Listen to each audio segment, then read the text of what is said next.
Per video ini kita shoot ya, rupiah itu udah melemah sampai 18.181 per 1 dolar.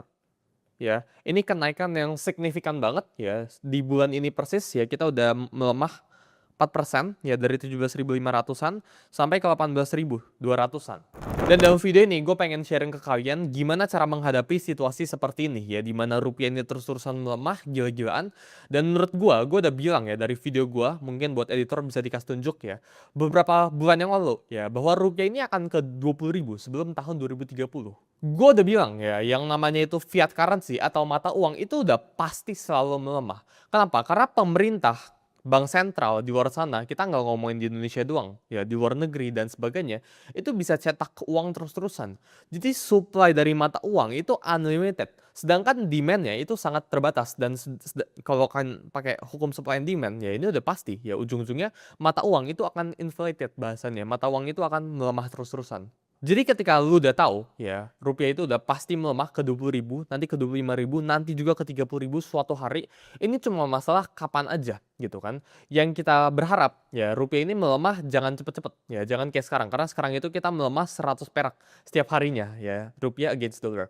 Nah sebenarnya ya, dalam video ini gue pengen sharing ke kalian 3 solusi yang lu bisa terapin ya ke hidup lu buat menghadapi krisis badai ekonomi seperti sekarang ya. Ini pribadi gue terapin ke diri gue ya. Jadi dalam video ini gue pengen bahas. Tapi sebelum itu ya, kalian itu perlu tahu data-data yang bakalan gue bagiin dalam video ini. Nah yang kalian perlu tahu ya, di saat rupiah itu melemah dan US dollar itu menguat, ini berdampak buat pebisnis, pedagang, UMKM semuanya di luar sana. Buat gue pribadi pun sangat-sangat berdampak ya. Jadi kalau kalian tahu, gue itu ada build sebuah platform namanya itu content.com. Itu platform buat Clippers itu cari uang gitu ya. Jadi mereka itu bisa submit video, dan video ini itu ketika dapat views mereka itu bisa hasilin uang gitu. Nah, content.com ini buat ngeran ya, ini kita pakai yang namanya itu API ya. Jadi kita ngambil dari luar negeri gitu, kita ngambil data dari US. Dan ketika US dollar ini menguat dan rupiah ini melemah, cost kita itu naik ya. Jadi kita tahun ini ya, kita udah cost gue buat ngeran content.com itu udah naik 11% ya, karena rupiah itu udah melemah 11%. Kita juga lihat ada data ya, pedagang tahu tempe udah mulai rasakan dampak pelemahan rupiah. Jadi misal ya, tempe itu import dari luar negeri ya. Awalnya ya, buat beli 10 kali tempe ini butuh 1 dolar. Dulu 1 dolar itu 16.000 contohnya. Sekarang ya, buat beli 10 tempe ini masih tetap sama 1 dolar. Tapi satu tempe ya, 1 dolar ya, ini udah di 18.000. Jadi pedagang ini udah bayar 2.000 lebih banyak, alias inflasinya itu 200 perak per tempe gitu ya. Jadi ketika kita bilang ya, apakah rupiah ini melemah langsung ada dampaknya ya, pastinya langsung ada dampaknya. Dan buat ekonomi kita sekarang ya, ini sangat-sangat kritis ya. Pebisnis sekarang ya, margin keuntungannya itu bisa aja semakin tipis. Beberapa bisnis itu bisa aja tutup ketika rupiah itu bisa unlock, bisa melemah gila-gilaan kayak sekarang. Kita lihat ya, ini kinerja mata uang Asia terhadap dolar Amerika Serikat sejak awal tahun, alias year to date-nya ya. Jadi dari 1 Januari sampai sekarang gitu. Dolar Taiwan ya 0,2%, dolar Singapura ya ini bagus banget ya 0,6, ringgit 3,3, yen 3,1, dolar Hong Kong 1,7, yen 1,8 ya. Jadi yang sebelah sini itu masih dalam batas wajar ya menurut gue pribadi ya, kecuali ringgit ini ya. Thailand baht ya ini 3%, won Korea 4,8% melemah gitu ya. Peso Filipin ya 4,1%, rupiah India ya ini the second ya, yang paling jelek setelah Indonesia 5,0% ya, 5% ya pelemahan. Indonesia rupiah itu 7,6 year to date ya, bahkan ini kayak datanya harusnya yang up to date ya, yang up to date itu 11%. Jadi rupiah ya itu memiliki kinerja paling buruk satu Asia ini ya di tahun ini. Jadi dari sisi rupiahnya, mata uangnya, dari sisi pasar uangnya ya, pasar modalnya, dari sisi stock marketnya gitu ya, Indonesia itu juga mengalami penurunan yang paling signifikan dibandingkan dengan yang lain. Ini kalau kalian cek ya, Indonesia stocks drop nearly 39% ya from January peak ya, jadi dari 9.000-an turun ke sekarang ya kurang lebih 5.400-an, ini hampir 50% ya, ini sangat-sangat mendekati 50%. Dan ini ada analis ya dari luar negeri ya, jadi dari Singapura Ya, nama itu Moped Mirpuri gitu ya. The next 2 weeks are critical. Ya, the market is looking for clear signs for fiscal discipline, policy consistency, and a strong commitment for macroeconomic stability. Maksudnya kayak gimana? Market sekarang atau investor asing yang di luar sana, ya negara-negara luar yang berinvestasi di Indonesia, itu lagi melihat ya 2 minggu ke depan. Apakah Indonesia ini ya bakalan kasih regulasi-regulasi, kebijakan-kebijakan fiskal yang konsisten, yang disiplin. Ya karena sekarang regulasinya itu berubah-berubah. Ya bentar A, bentar B gitu kan. Ketika ada suatu company yang baru untung gitu, tiba-tiba dia rugi lagi gara-gara pemerintah buat kebijakan A dan sebagainya gitu ya. Dan ketika market itu mengalami penurunan, cara komunikasi pemerintah gitu ya, kita lihat strong commitment gitu ya for macroeconomic stability. Jadi menurut gue pribadi ya dari sisi pemerintah itu sekarang komunikasinya itu seperti ini ya di 9.000. Oh kita itu baik-baik aja gitu kan. Terus mengalami penurunan ke 8.000. Santai ya. Fundamental ekonomi kita itu kuat gitu. Kita di 8.000 sebelah sini. Gitu ya. Nanti turun lagi ya ke 7.000 sebelah sini nih. Masyarakat tuh udah teriak-teriak ya, rupiah udah melemah gitu kan dan sebagainya. Terus saya di sini bilang, oh santai ya, fundamental kuat gitu. Kita bakalan suntikin ya rupiah kita bakalan intervensi gitu. Terus saya turun lagi. Gitu. Sampai sekarang pokoknya kita bilangnya kita baik-baik aja, kita baik-baik aja. Menurut gue ini bukan style komunikasi yang baik ya buat masyarakat di luar sana. Karena ketika masyarakat itu udah bisa Google, bisa cek sendiri ya rupiah itu melemah. Dan masyarakat itu merasakan sendiri dampak dari mereka pribadi, dari pribadinya itu semakin susah. Ya barang-barang di sekitarnya itu semakin mahal ya. Ini kita tuh udah nggak bisa ngomongin kita tuh masih baik-baik aja ya. Karena ketika yang di atas itu tidak bisa merasakan yang di bawah, maka ini menurut gue kesenjangan yang lumayan signifikan buat pemerintah. Ini gue ngambil dari Bloomberg Terminal ya. Jadi gue ada tadi Google ya, News on Indonesia ya, top newsnya. Ini ada satu ya, Sell Indonesia. Ya, jadi di luar ya orang-orang asing itu udah mulai membentuk narasi untuk sell Indonesia ya, sweepstakes trading desk as Prabowo tightening script gitu ya. Global investors are rapidly losing confidence in Indonesia as the nation's stock stumble and its currency sinks to all-time low. Ya, jadi investor-investor luar ya itu udah mulai kehilangan kepercayaan terhadap Indonesia ya. Karena rupiahnya itu melemah dan stock marketnya itu menurun signifikan banget gitu ya. The benchmark stock index has stumbled to become the worst performer kayak yang gue tadi bilang. This year among other 90 global GOCs tracked by Bloomberg and the rupiah has weakened. Gitu ya. Jadi ketika kita bandingkan ya IHSG kita ya composite kita itu dibandingkan dengan 90 global ya di track sama Bloomberg ini paling jelek gitu. Foreign investors have pulled billions of dollars from Indonesia bonds and overseas investors have offloaded a net amount of Indonesia bonds and stocks amid concerns over Indonesia economic track record and policy credibility. Ya, jadi investor-investor luar itu pada mempertanyakan kredibilitas dari Indonesia ya, track recordnya itu kenapa kayak gini gitu. Jadi ketika semuanya itu lagi nggak baik-baik aja ya, tapi pemerintah itu ngomongnya oh baik-baik aja gitu ya. Ini kita lihat ada news ya dari Bloomberg Technos ya.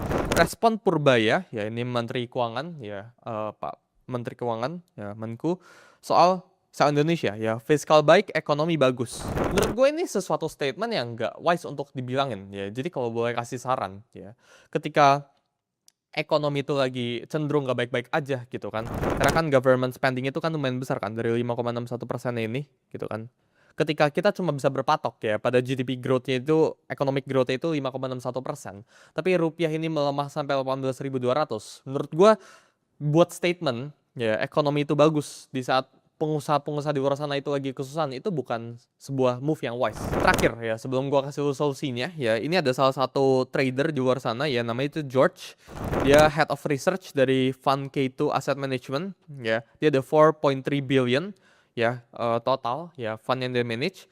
Setelah berpuluh-puluh tahun ya berinvestasi di sana, dia keluar ya George ini keluar dari Indonesia di 2024. Dia bilang, I have zero exposure to Indonesia. He said, I won't give them an opportunity. Ya, jadi investor luar yang manage AUM-nya, ya asset under management itu billions, itu udah hilang kepercayaan terhadap Indonesia. Jadi ketika kita udah cek, ya lu bisa Google di luar sana, dan lu bisa lihat di luar negeri ya orang-orang itu udah mulai bercandain tentang Indonesia. Ini udah bukan lagi move yang baik ya. Ini udah bukan lagi Indonesia itu udah bukan baik-baik aja. Indonesia itu sedang tidak baik-baik aja sekarang. Dan gue ngomong ini bukan buat fear monger kalian, bukan buat tebar fear kalian. Jadi gue ngomong ini buat kasih tau ke kalian realitanya. Dan terkadang realita itu memang pahit. Jadi setelah kita tahu ya bahwa sekarang ya rupiah kita itu lagi nggak baik-baik aja dan rupiah ini akan terus-terusan melemah sampai pemerintah itu melakukan kebijakan atau intervensi yang memberikan kepastian ya kepada investor-investor asing di luar sana. Gua ada 3 solusi yang kalian itu bisa langsung praktekin ya setelah kalian selesai nonton video ini gitu ya. Jadi 3 solusi ini ya. Ini yang pertama, kedua, ketiga.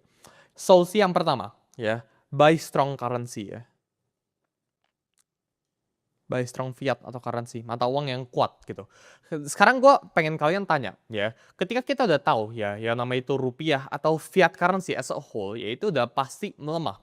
US dollar itu udah melemah ya, US dollar itu kehilangan 99% value-nya. Kenapa? Kayak yang gue bilang tadi ya, rupiah itu atau fiat money, ya itu pasti dicetak terus ya sama bank sentral, sama pemerintah. Dan fiat money ya ini nggak ada dalam kendali lu.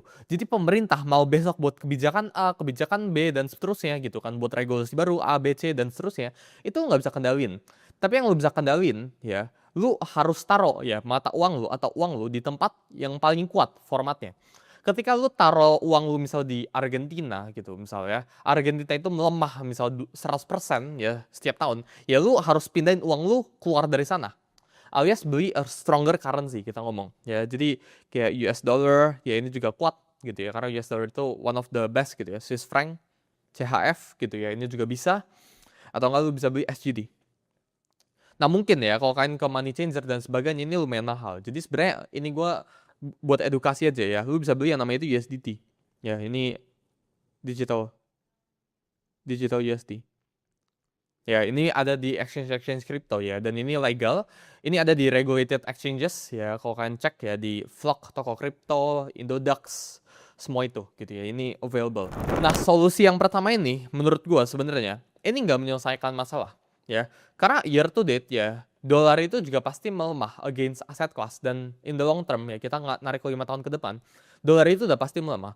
Tapi setidaknya ya ketika misal harusnya uang lu itu melemah 70%, lu beli fiat money yang lebih kuat, ya melemahnya itu berkurang jadi 30% dengan resiko yang lebih rendah. Ya, jadi solusi pertama ya lu beli US dollars atau beli fiat money yang lu rasa lebih kuat daripada fiat money yang lu pegang sekarang gitu. Yang kedua solusinya itu masuk ke stock market atau beli aset kelas. Nah, ini level 2 dari level 1. Kenapa?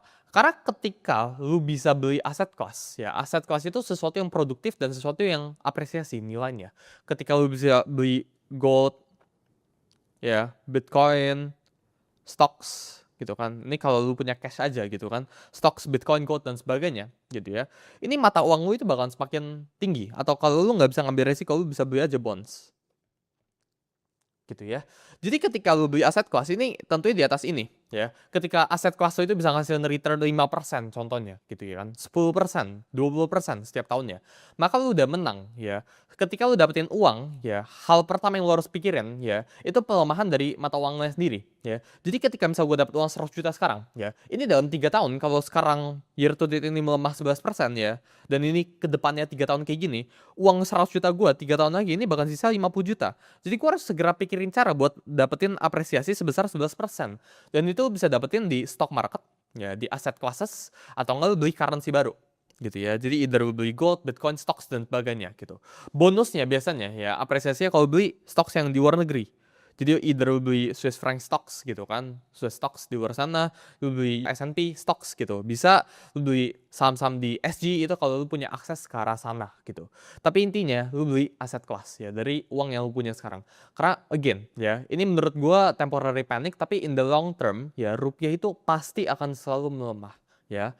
Karena uang itu dicetak gila-gilaan terus-terusan gitu kan. Supply dan demand itu supply-nya itu infinite gitu. Dan ujung-ujungnya kalau kita cek dalam sejarah, ya ini bakalan long term ya gitu ya. Kita tarik 20-30 tahun ini udah pasti melemah. Jadi yang pertama itu beli strong fiat, yang kedua itu beli aset kelas ya, beli aset yang bisa apresiasi nilainya. Nah, yang ketiga, menurutku ini merupakan advice yang paling penting, yaitu cari income tambahan.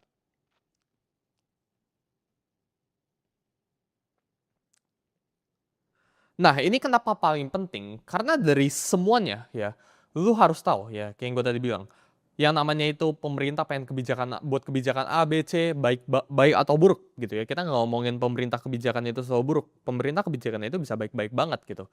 Jadi mau pemerintah buat kebijakan A, B, C dan seterusnya gitu ya. Ini kita nggak bisa kendalikan gitu kan. Lu mau besok tiba rupiah dibuatin kayak gimana pun nggak bisa dikendalikan ya. Lu mau turunin rupiah pun nggak bisa gitu kan. Kita para retail tuh nggak bisa turunin rupiah. Jadi yang lu bisa kendalikan ini apa? Ya, yang lu bisa kendalikan ini ketika lu dapat uang, ya convert uang lu itu ke mata uang yang lebih kuat atau beli aset kelas dan cari income tambahan. Jadi ketika misal gaji lu sekarang ya, misal hari ini itu 10 juta, ya, rupiah ini melemah 11%, maka purchasing power lu dalam USD ini melemah juga dong, 11% dong. Jadi ketika udah melemah 11%, yang bisa lakukan itu apa? Ya, lu harus cari income tambahan ya di luar dari jam kerja lu. Misal lu kerja dari jam 9 sampai jam 5 gitu kan. Ini dari jam 5-nya sampai jam 9 ya lu bisa melakukan sesuatu gitu ya. Lu bisa cari income tambahan, side hustle tambahan gitu ya. Lu jadi content creator, ya lu jadi influencer kah gitu kan. Lu bikin bisnis sampingan, lu jadi clipper bahkan. Baik banget solusinya di luar sana. Jadi menurut gua ya simply kendalikan apa yang kalian bisa kendalikan aja gitu kan. Peduliin sesuatu yang kalian bisa kendalikan. Ya ketika rupiah ini melemah ya pemerintah pengen bikin kebijakan A gitu kan. Ini lo nggak bisa kendalikan. Ya jangan abisin energi lu ke sesuatu yang lo bisa kendalikan. Gak usah ya spend waktu kalian buat hujat pemerintah ya. Karena menurut gua ya dari sisi pemerintah pun mereka juga sedang trying their best. Gue yakin mereka itu pasti mau yang terbaik buat negara kita